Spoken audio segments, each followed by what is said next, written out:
Dave, late 70s, early 80s, interesting time in your life. You were well known for a raggy tash and blonde bouffant hairdos. What do you remember of that era? To be honest with you, my football life spanned from 1976 until, well, even now in terms of still involved. That period of my life was probably the best period of my entire life in terms of, even from a social point, from a footballing point. It was like an incredible period. From 78 to maybe 82 was without doubt the best 4 years of my life. I suppose most fans will think back to that era and think, yeah, Odgie was the lad who stood on the terraces, stood in the Holgate. Yeah. What possessed you to do that? What was the reason? I was suspended for the game, West Bromwich Albion. I'd got sent off the week previous against Man City. And at the time... Was it deserved? To be honest, I was absolutely torturing them on that particular day. I really was. And Nicky Reid, who played with me in England under 21s, actually we went from there straight to the international game as well, by the way. He wasn't dealing with me at all, and it turned into a bit of a scuffle. So yeah, in a way, I think it was. I think I was the last person to get a red card before they took the red card system away.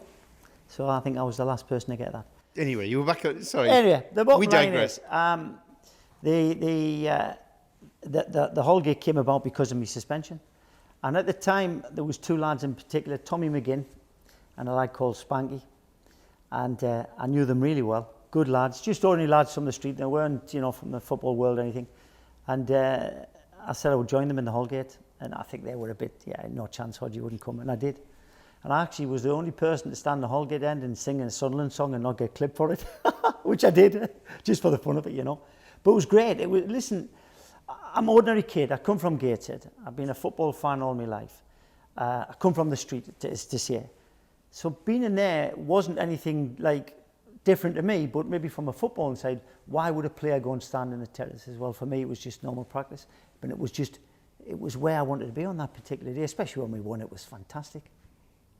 You mentioned Sunderland. We'll come on to that in a bit. Yeah. But that era of the borough seemed to peter out after the quarter-final replay at Molineux. Wolves, I remember that. I mean, I nicked off my apprenticeship days at ICI to be there and got caught on TV.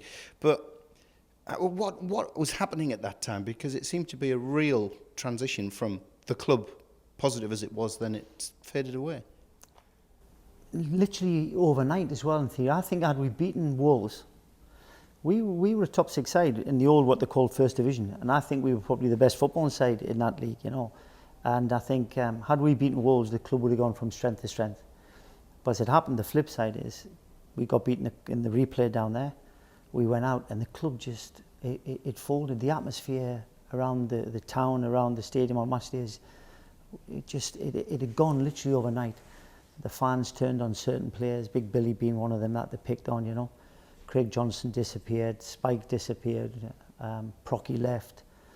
So the nucleus of the side just disappeared, and not just the nucleus, but the best players of the side went. And I think Tony Mack, I'm not sure if Tony went prior or after me. Those were the heartbeat of Middlesbrough Football Club, and then the players we brought in, we're never going to replace them, and the club just never. I think that was the beginning of the decline for Middlesbrough as a football club, and thank God Steve Gibson turned up X amount of years later to bring it back, Talking about leaving, I mean, shortly after you went to Liverpool, so it was a backward step, wasn't it? I mean, it was only 3 Charity Shields, a European Cup, a league title, a couple of League Cups. I mean, there was not much success there at all, was there? But what was it like as this daft lad from Gateshead then who'd gone to Middlesbrough and then you're in Liverpool? And this daft lad from Gateshead actually turned Liverpool down first time because I didn't want to go. And I think they came out with the excuse that I didn't want to leave my pigeons because, I had racing pigeons as well. So that was one of the first things that came out, that Dave Hodgson didn't want to go because he had racing pigeons, which actually wasn't true. But I'm a simple lad. I was happy. What was Liverpool going to bring to me in terms of my happiness that I didn't already have? Of course, you're playing for one of the biggest clubs, but I was never driven by that. I was driven just to want to play football and 2, to be happy. And as long as those went hand in hand, why move? And I was forced out of Ayresome Park, and Harold Shepherdson, God bless him, he drove me down to Liverpool to make sure that I turned up, to be honest with you. So listen, for me, at one point I regretted it, but at the same time, when you look back and say you were part of a club that won what you've just reeled off there, it has to say that, you know, you've done something right at some point in your life. Let's come to the present day. The Borough back in the Premier League. Reactions first to see them back there. Oh, listen, again, Steve Gibson, and I know the guy, I know the chairman obviously, but I don't know him well at all. Okay, when we got beat at Wembley, and when the Borough got beat at Wembley, all I could think about was him. Only because I know about football, I've managed, I know what it's like to be involved in a football club where everything's counting on something. And I thought, oh my God, how they're going to get next season recover from this and get up, you know, because it can have an adverse effect on you. So I thought only of him. And then when they got promoted, I thought of him again.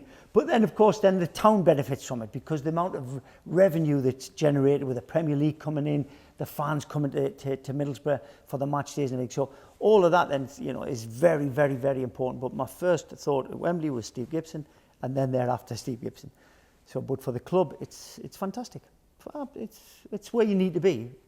Got to ask you about the game coming, Sunderland. Yes. Because you were a Sunderland fan. I was don't a know if you Sunderland still fan. are a Sunderland Well, fan. no. Where do you stand now? Where do I stand now? It's pretty sad, and the fact is I grew up in Gateshead, supported Sunderland all my life. I supported Sunderland, and John Cudden, who was the coach at the Borough, grabbed me by the throat and threatened to break my jaw if he ever heard me whisper Sunderland Football Club in the ASM ground again. So at that point, I became Borough.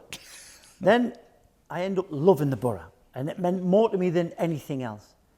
But then you also know that I spent 10 years flogging myself to death on behalf of Darton Football Club. So that took over the Borough and it took over Sunderland. But now I'm away from that. I don't really have one specific love, but the three fixtures I always look for is Borough, Sunderland and Darton. And now Borough and Sunderland go head to head. Yeah. The Stadium of the Light at the weekend. What do you think? What's your prediction? Difficult one.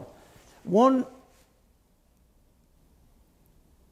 I'm not too sure if either side have signed enough quality to be able to say comfortably they will remain in the Premier League, okay? Davy Moyes has gone for lads he knows from Man U, but he's gone for lads who don't have a great deal of experience. So at the moment, they won't have settled in. The club, he's still in a transition period of trying to get them to buy into his system and his ways, exactly where the Borough, they're ahead of them on that front. It's a derby game, so things go out the window. If I was a betting man, and I'm not, and I probably could get hung from either side here, I'd probably say the Borough might nick it. That's my gut feeling right now, only because of the stability which is in Borough, as opposed to the transition which now Sunderland are having to go through. So there you go.